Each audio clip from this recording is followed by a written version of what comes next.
مرحبا وأهلا وسهلا فيكم في فيديو جديد، وأهلا وسهلا فيكم بقناتي غنى شانيل.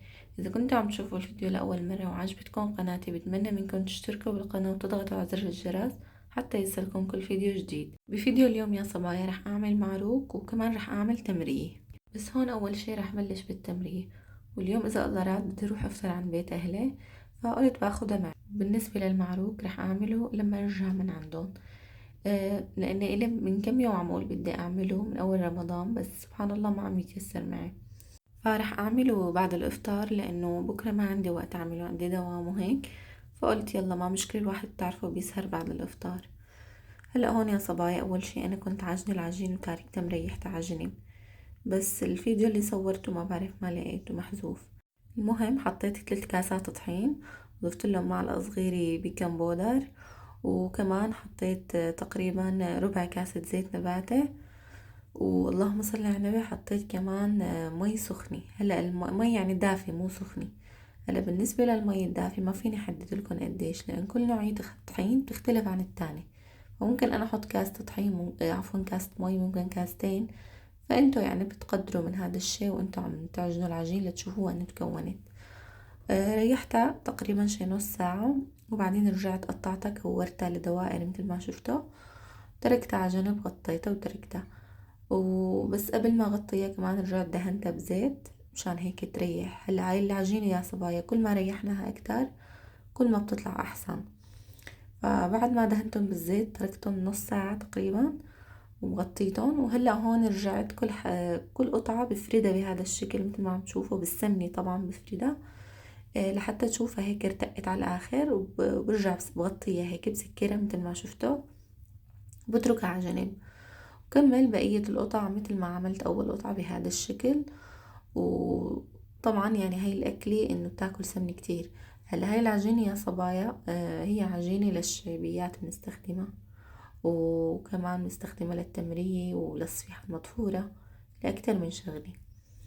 فكتير بحب أنا هاي العجينة بالذات، يعني بلاقيها إنه الواحد بيستفيد منها من أكتر من أكل، إن كان حلو ولا إن كان مالح. هون هلا مثل ما شفتوا تقريبا خلصت وحطيتهم مثل ما شفتوا كلهم. فهيك حاولت احطهم فوق بعضهم. وهلأ كمان بعد ما اخلص يا صبايا رح اتركهم نص ساعة. والمكان اللي بتتركوهم فيه يعني حاولوا انه يكون دافئ احسن للعجينة.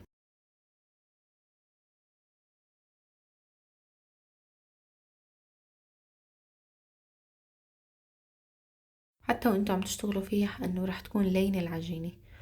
وهلأ هون يا صبايا لفيتهم انا، بس المقطع اللي لفيته فيهم مطيتهم ولفيتهم ما لقيته محذوف. ما بعرف ليش هيك صاير بجديد عند الفيديوهات اللي عم يخزنون عم ينحذفوا. فكتير اتضايقت بصراحة لما شفته محذوف، انه الفقرة اللي انحذفت كمان كتير مهمة.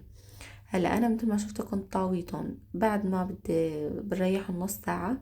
بفرد كل وحدة بوحدتها يا صبايا، بضل رقة رقة رقة لحتى تمط العجينة. وبلفها هيك انه بشكل مثل ما شفتوا بهذا الشكل المحطوط بالهاية بالبايركس. بضل لفة لفة لحتى تصير بهذا الشكل. كمان برجع بتركهم نص ساعة يرتاحوا. بعد ما بيرتاحوا نص ساعة بكبسهم بإيدي حتى يتشكل معنا أرز دائري بهالشكل مثل ما شفتوا. بس أهم شي يا صبايا نحط العجينة، قطع العجين اللي عملناهم بهذا الشكل اللي حاطته أنا. يعني ما ننيمها إنه هيك بالصينية للعجينة، لا نحطها بشكل وقوف حتى تكون التوريقة إنه لما بدنا نكبسها بإيدنا تكون ظاهرة من فوق ما تكون من تحت. فبكبسها بهذا الشكل وحطيتها قليتها عفوا. وبعدين غطستها هون بالقطر. طبعا أنا القطر مجهزته. هلا هاي التمرية في عالم كمان بتحشيها بدل ما نقليها بنحشيها قشطة وبنحطها بالفرن كمان. طبعا بتطلع كتير طيبة. وأنا بالفيديو الماضي إذا لاحظتوا آه كنت عاملتها، بس ما شاركت معكم الطريقة. ما مشكلة، أيام جاي إن شاء الله بنشاركها معكم. بس يعني أنا كان عندي كم قطعة عجينة بالفريزر، طلعتهم وحشيتهم فورا قشطة وحطيتهم بالفرن. يعني حتى هاي كمان العجينة يا صبايا بتتفرز، وكمان ايمت ما بدكم بتطلعوها وبتشتغلوا فيها وبتعملوا فيها الأكل اللي بدكم إياها. يعني المرحلة اللي بدكم تفرزوها فيها هي المرحلة الأخيرة ما قبل القلي. إذا بدكم تحطوهم بالفريزر وأيمت ما طلعتوها مثل ما قلت لكم بتقلوها او بتحشوها او بتعملوها صفيحة مطفورة مثل ما بدكم. وهون كمان وصلنا لعند بيت اهلي، والماما كانت مجهزة الاكل كله، الله يعطيها الف عافية يا رب.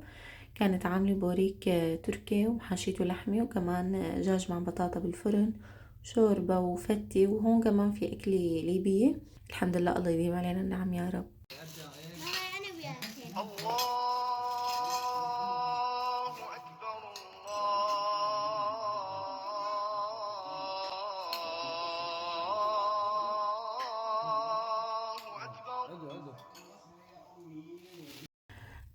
وهي هيك كانت جمعتنا. طبعا ما كنت أنا لحالي، كنا نحن عائلتنا، وكانوا عائلة بيت أخي وأهلي. بتعرفوا إنه الجمعة كتيرة. الله يديم علينا الجمعات الحلوة يا رب ولا يحرمنا منها. هلا هون يا صبايا كمان اجت فقرة القهوة ما بعد الإفطار. وهي التمريات تبعوتي. بس عن جد يا صبايا طلعوا كتير كتير طيبة. إذا بتحبوا العجين يعني بكتب لكم إياها بصندوق الوصف، وأيمت ما بدكم بترجعوا لها إذا حبيتوا تعملوها. سبحان الله، تحديدا برمضان أنا يعني كتير برغب الأكلات الحلو اللي فيها قطر، يعني إن كان عوامات أو تمرية أو حلاوة الجبن والقطايف، هاي الشغلات كلها اللي فيها قطر كتير كتير هيك بلاقيها طيبة. هون بعد ما رجعت على البيت يا صبايا، مثل ما قلت لكم بدي أعمل معروق. فيعني هون كان صح إنه الوقت متأخر شوي يعني، بس في معي وقت للسحور. فهيك برمضان سبحان الله، هيك هاي الليالي اللي بنسهرها كتير هيك بحسها قريبة للقلب، وكتير هيك بحاول قدر الإمكان إني هيك أسهرها وضل قاعدة للسحور. يعني الواحد بيستغلها، إن كان بده يقرأ قرآن ولا إن كان يعني هيك بحسها قاعدة عن جد كتير هيك قريبة للقلب. هلا هون يا صبايا أول شي حطيت كاسة حليب دافي، وبعدين اللهم صل على النبي، ضفت حبة بيض، وكمان ضفت ربع كاسة زيت. وبقلب كاسة الزيت أنا حطيت معلقة زبدة ودوبتهم، فانخلطوا مع بعض. ضفتهم للمواد السائلة. وبعدين هون كمان ضفت معلقة كبيرة خميرة، ومعلقتين سكر، وكمان رشة كريمونة حطيت، أو عفوا رشة بيكنج بودر. وهلا هون عم حركهم مع بعض. هلا أنا جربت وصفة المعروق بالمي، كنت حط مي دافية، بس لقيتها لما عم حط لها حليب هيك عم تطلع أطيب وكمان أطرى. فإنه بتنعمل هيك أو هيك. هلا طبعا الحليب انا حطيته دافئ يا صبايا، لانه بدي احط معه خميري فاجباري بده يكون دافئ. وهون كمان لوتت كنستة بالطحين وما أنا منتبهة. يلا مو مشكلة. هلا بعدين هون عاد بلشت اضيف الطحين يا صبايا. يعني حطيت الطحين على مراحل لحتى اشوف العجينة انه هيك صارت ملتمة على بعضها. بس اهم شي يا صبايا تكون العجينة تضل طرية.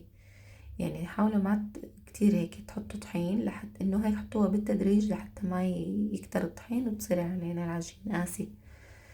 هلا هون ريحته تقريبا شي نص ساعة، ما كترت عليها، وبلشت بالتشكيل. هلا هون عم بعملها بشكل دائري، بس ما رح كبرها كتير يا صبايا لانه بدي اعطي جاراتي منهم، مشان انه تطلع القطعة انه يكفوا الكل، وكمان بنفس الوقت ما بدي ارجع اقطعهم وهيك، فخليتها على حالها. بس لاحظوا انا عم بفردها يعني ما كتير عم رققها، لازم تضلها شوي سميكة مشان لما بدها تنفش انه يضل فيها حجم سماكي. وهي عجينة المعروق بالاصل يعني انه ما بتكون رقيقة. يعني هذا الشكل مثل ما شفتوا سهل ما بده شي. حتى عم بفرده يعني طلعت الشوبك قلت بده شوبك افردوه، طلع معنا بحاجة زي ما شفتوا شكلتهم بايدي. بس هذا الشكل اللي عم بمده هلا يا صبايا رح احشيه عجوي، لهيك اجباري بده شوبك. هاي العجينة هون رققتها شوي ما مثل هديك اللي عملتها بشكل دائري. وهون العجوة عم رفعها بهذا الشكل وحطها. طبعا هذا الشي بيرجع لكم، بدكم تسمكوها بدكم ترفعوها او تخففوها بالقلب العجين، يعني هذا الشي بيرجع لكم. شايفين الطحينة يا صبايا هيك عبى الدنيا. بس يلا مو مشكلة، اجباري العجين لما بدنا نفردها لازم دائما نرش طحين مشان ما تلزق. وهلا هيك رح قطعهم بهذا الشكل، او حزازها للعجين بهذا الشكل حتى تعطينا الشكل النهائي للمعروق. لفيتها هون وهلا بدورها. وبالنسبة لهدول الفراغات اللي قطعتهم كمان هلا راح اجيب مقص وقص واقطعهم حتى يظهر عنا العجوة، تظهر العجوة. بس هيك يا صبايا، يعني هي ما بتاخد وقت بالتشكيل مثل ما شفتوا، يعني سهلة وسريعة. هلا في اشكال تانية، بس انه يعني خلص المهم بالنهاية عم ناكل معروك. فلبين ما خلصت المعروكات يا صبايا وخبزتهم، كان ضال تقريبا للسحور شي ساعة، ساعة ونص. فقلت يلا خليني استغله بفنجان قهوة سريع. هلا هيك اكترية الاوقات انا بعمل قبل السحور فنجان قهوة بشربه، وما بيأثر علي، بحسه ابدا. يعني اذا بدي انام او شي، لا، ما في ناس انه ما بتقدر تنام، اذا بدها تنام عفوا ما بتقدر تشرب قهوة، بس بالنسبة إلي لا، هي ايه. يعني وكانوا على السحور جاهزين المعروكات وسخنات كتير طيبين. فقلت انه يعني ها اجوا بوقتهم سبحان الله، جنب كاسة شاي غير شكل. هلا انا المعروك بحب لما بدي اكله يكون سخن، بلاقي اطيب. حتى يعني حتى لو ضلت لتاني يوم وبرد وهيك برجع بسخنه بالميكروويف وبناكله، بلاقي انه هيك اطرى واطيب. هلا هون يا صبايا رح ادهن وش المعروكات بهذا الخليط. حطيت صفار بيض وضفت له معلقة خل كبيرة. هلا الناس اللي ما بتحب البيض كمان فينا تستخدم تحط حليب مع شوية نسكافيه. كمان هيك بيرجع كمان لون كتير حلو. ورشة حبة البركة كمان هون، وكمان رشة سمسم على الوجه. وهلأ هون كمان بهذا الوقت أنا كنت عم سخن مية صبايا لحطه بقلب الفرن. أه هلا أنا كتير لاحظت صايرين عم يعملوا هاي الطريقة، إنه عم يحطوا مي بطنجرة وبحطوهم بيتركوهم بالفرن قبل ما يعلقوا الفرن. فأنا عملت نفس الشي. طبعا أنا هون بس مشغلة ضوء الفرن، ماني معلقته أبدا صبايا. دخلته على الفرن للصينيتين، دخلتهم وتركتهم تقريبا شي نص ساعة. وبعد نص ساعة طلعتها من الفرن للطنجرة، وعلقت الفرن، وخليت صينية من تحت مثل ما عم تشوفها. وبس تحمر شوي برجع بطلع لفوق شي انه حتى تاخد حمار مع الوجه. شوفوا ما شاء الله قديش نفشت العجينة. يعني لما عجنتها وحطيتها على جنب ما نفشت مثل ما نفشت بالفرن. بس ما شاء الله عن جد يا صبايا طلعت كتير كتير ناجحة وطرية. أهم شي المعروك مثل ما بتعرفوا إنه يكون طري الواحد لما بده ياكله. ونسيت أحكي لكم صبايا، أنا لما حطيت عملت العجينة، حطيت معلقة شمرة ومعلقتين محلب. هاي النكهات اللي بتنضاف للمعروك كتير كتير بتعطي نكهة طيبة، يعني بدونهم ما بحسها طيبة. اللهم صل على النبي. هون لما طلعتها من الفرن يا صبايا طبعا تركته اللي يبرده. رجعت دهنت وشهم بالقطر. وبعد القطر مثل ما عم تشوفوا رشيت رشة جوز الهند وفستق حلبي. طبعا هذا الشيء اختياري، بس انه هيك اطيب. وهون كمان تبعوت العجوة كمان هيك عم بدهن وشهم شوية قطر، وهلأ كمان رح لون جوز الهند وفستق حلبي.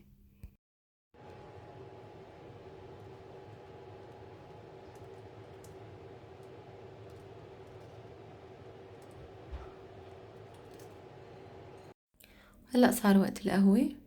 بتعرفوا معروك بدون قهوة ما بيمشي الحال. هلا في ناس مع المعروك انه بس بتشرب شاي، انه ما بتحسها ظابطة قهوة ومعروك. بس بالنسبة إلي لا، انه شاي ولا قهوة ما بتفرق، يعني اثنيناتهم طيبات. خاصة يعني انا حاطط لهم عجوة، يعني فيهم حلو.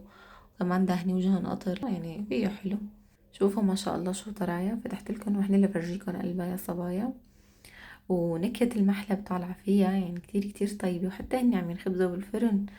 يعني ريحة المحلب عبت البيت، وأسستني بهاي أجواء رمضان اللي كنا نعيشها، هيك نشم ريحة المعروك والقصص. الله يرحم هديك الأيام. هلأ صار فيني أختم معكم فيديو اليوم، إن شاء الله يا رب يكون نال إعجابكم، وإن شاء الله تكونوا استفدتوا منه. إذا عندكم أي سؤال اكتبولي بالتعليقات وأنا إن شاء الله بجاوبكم. لا تنسوني من دعواتكم حبايب قلبي. بحبكم كتير كتير. انتظروني في فيديو جديد وبروتين جديد. بأمان الله.